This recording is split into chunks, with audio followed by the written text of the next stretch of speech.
Le 27 septembre 1761, les Français quittent l'île de Sable. Les Malgaches organisent une société sur cet îlot d'1 km². 230 ans plus tard, des archéologues retrouvent les traces de leur survie. Sur le point haut de l'île, qui se situe par là, et à 7 mètres à peu près, ils ont trouvé un village construit en pierre. C'est vraiment de la construction de l'architecture malgache.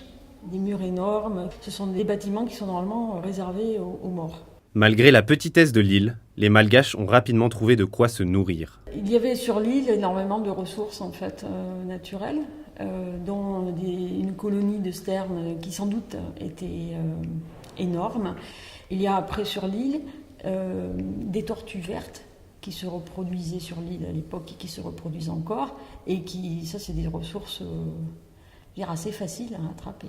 L'organisation de la vie se faisait aussi autour d'un artisanat, souvent réalisé à partir de l'épave. Beaucoup de récipients ont été fabriqués sur l'île, des cuillères ont été fabriquées sur l'île.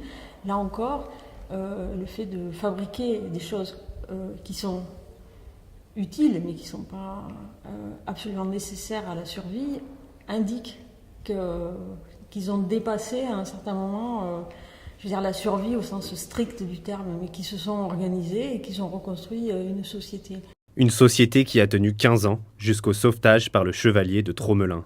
À son arrivée, ils ne sont plus que 8. 7 femmes et un enfant qui venait de naître.